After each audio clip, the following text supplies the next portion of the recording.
खुलुमबाय बड'लेण्ड बुब्लि स्टुडिय'आव दं आं राकेश रामसियारि बड'लेण्ड बुब्लि नायबाय थानायनि थाखाय नोंथांमोनखौ साबायखर दिनै आसामनि गोहोगोरा मन्त्रि बिथां हिमन्त बिश्व शर्माया गुवाहाटीनि GMCHआव बिथाङा बाहागो लाहैनानै खौरां मेलनि गेजेरजों बिथाङा फोरमायदों दि आसामनि गुबुन गुबुन जायगायाव अक्सिजेन आरो ICU बेड गायसनदों होननानै बिथाङा फोरमायदों।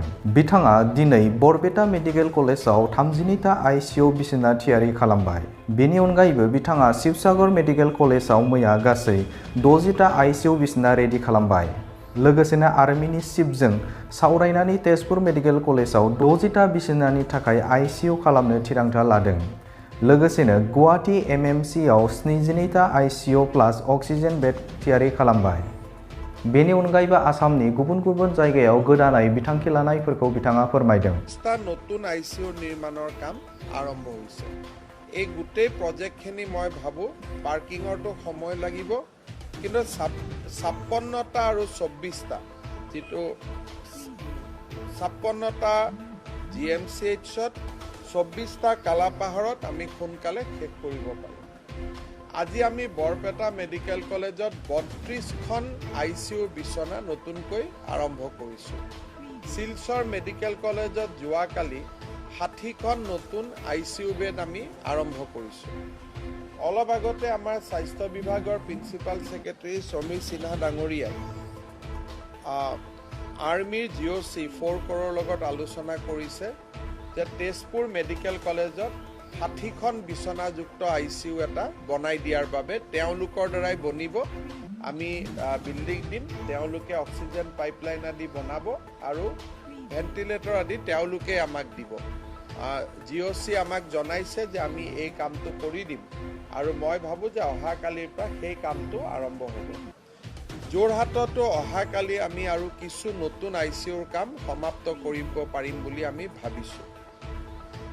আমি ICUৰ সমান্তৰালভাৱে অক্সিজেন বেড, কাৰণ সকলোকে ICU নালাগে কিন্তু অক্সিজেন লাগে, অক্সিজেন বেড নিৰ্মাণৰ অক্সিজেন বেড বা অক্সিজেন লাইনৰ নিৰ্মাণৰ ওপৰত আমি গুৰুত্ব দিছোঁ। এই মুহূৰ্তত জাগিৰোডত 60খন হিন্দুস্তান পেপাৰ কৰ্পোৰেশ্যনৰ হস্পিটেলত 60খন অক্সিজেন বেডৰ নিৰ্মাণৰ কাম সম্পূৰ্ণ হৈছে। গুৱাহাটীৰ MMCত 72খন অক্সিজেন বেড আৰু মইনা খুৰুঙত আমাৰ যি মডেল হস্পিটেল আছিল তাত 60খন ICU বেড নিৰ্মাণৰ কাম পূৰ্ণ গতিত আগবাঢ়িছে। সমান্তৰালভাৱে পলাশবাৰীৰ পাতাঞ্জলিতো 120টা অক্সিজেন বেড নিৰ্মাণৰ বাবে আমি পাইপলাইন লগোৱাৰ কাম অহা কালি পৰহিৰ পৰা আৰম্ভ কৰিম। নতুন এটা ডেভেলপমেণ্ট হৈছে যে ডাউনটাউন ইউনিভাৰ্চিটিত এখন হস্পিটেল আছিলে, তেওঁলোকে মেডিকেল কলেজ বনাম বুলি হস্পিটেলখন বনাইছিলে। পৰৱৰ্তী পৰ্যায়ত তাত মেডিকেল কলেজ নহ'ল, পেৰামেডিক্স আজি কোৰ্চ চলি আছে। তাতে 400 বিছনা আমি একেলগে পাব পাৰোঁ। আজিৰ পৰা আমি NHMৰ পৰা পৰ্যালোচনা কৰিছোঁ যে ডাউনটাউনত আমি উইথ অক্সিজেন ফেচিলিটি সেইখনক আমি এখন ফুল ফ্লেজেড হস্পিটেললৈকে ৰূপান্তৰ কৰিব পাৰোঁ নেকি। যাক আমি DRDO বুলি কওঁ, DRDOক আমি ৰিকুৱেষ্ট কৰিছোঁ যে গুৱাহাটীত 300 বিছনাযুক্ত এখন হস্পিটেল নিৰ্মাণ কৰি দিয়াৰ বাবে। অহাকালি DRDOয়ে মেমৰেণ্ডাম অফ আণ্ডাৰষ্টেণ্ডিঙৰ কপি পঠাব। যদি আমাৰ চৰকাৰে সেয়া গ্ৰহণযোগ্য বুলি ভাবে তেতিয়াহ'লে হয়তো 300খন বিছনাযুক্ত এখন hospital defence research and development organisation, যাক আমি DRDO বুলি কওঁ, তেওঁলোকৰ উদ্যোগতো হয়তো আমি বনাব পাৰিম। তেওঁলোকে 20 দিনৰ ভিতৰত বনাই দিম বুলি আমাক কৈছে, কিন্তু তাৰ প্ৰাৰম্ভিক সময়ো অহা কালিহে আমাৰ ওচৰলৈকে আহিব। গতিকে আজি আমি GMCHত PW আৰু হেল্থ ডিপাৰ্টমেণ্ট বহি ভেকচিনাইজেশ্যন, ICUৰ ষ্টেটাছ আৰু অক্সিজেন বেডৰ ষ্টেটাছ এই গোটেইখিনি আমি আলোচনা কৰিলোঁ। আৰু এই মুহূৰ্তলৈকে আমি এই ব্যৱস্থাবিলাক যদিও কৰিছোঁ, এই মুহূৰ্তলৈকে কিন্তু আমাৰ বিশেষ নাটনি আমি অনুভৱ কৰা নাই। আমি কোনো পেচেণ্টক আজি দিনলৈ না বুলি কোৱা নাই, আমি চলাই আছোঁ।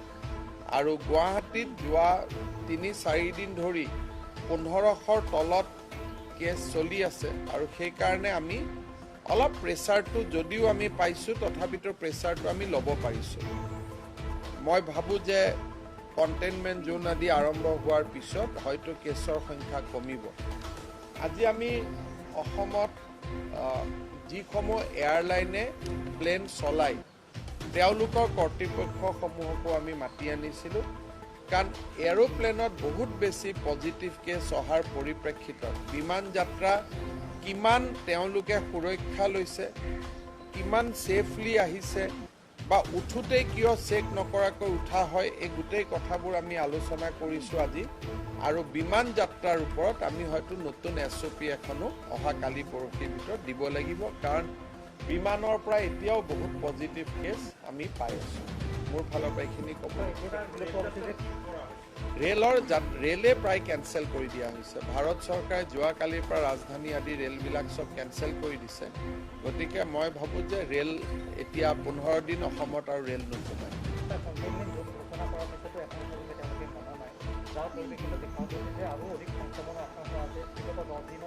মোক DCয়ে তেনেকুৱা ৰিপৰ্ট দিয়া নাই মনা নাই বুলি কিন্তু মই আজি কণ্টেইনমেণ্ট যোনখিনি চাব যাম যদি কিবা কাৰণত মনা নাই ৰাইজৰ লগত আলোচনা কৰিম ৰাইজক অনুৰোধ কৰিম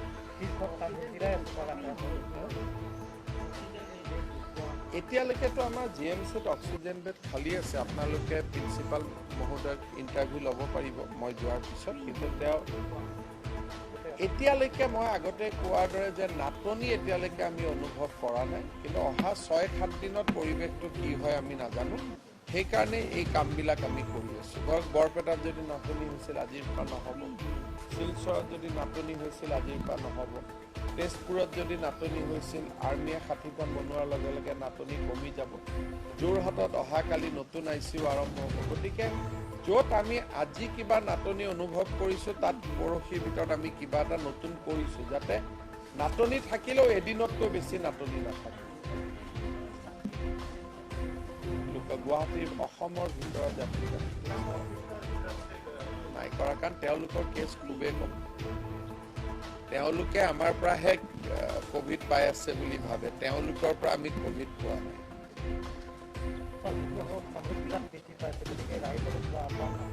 মই এইটোকে আহ্বান জনাইছোঁ যাতে সকলোৱে কোভিড প্ৰট'কল মানিছে যেতিয়া ভেকচিন আমি বেছি পাই থাকিম চেণ্টাৰ বাঢ়িম কিন্তু কম ভেকচিনত চেণ্টাৰ বঢ়াইটো লাভ নাই নহয় জানো মই কালি চাব যাম আৰু গৈ পেলাই যি অতিৰিক্ত ব্যৱস্থা ল'ব লাগে ডেফিনেটলি মই সদায় টুইট কৰি আছোঁ আপোনালোকে যোৱাকালি টুইটটো চাই গ'ল যাতে কোনো ভুল নহয় এই মুহূৰ্তলৈকে সেই প্ৰশ্নটো যোনদিনাখন হয় মই নিজেই কৈ দিম এতিয়ালৈকে তেনেকুৱা চিন্তা আমি কৰা নাই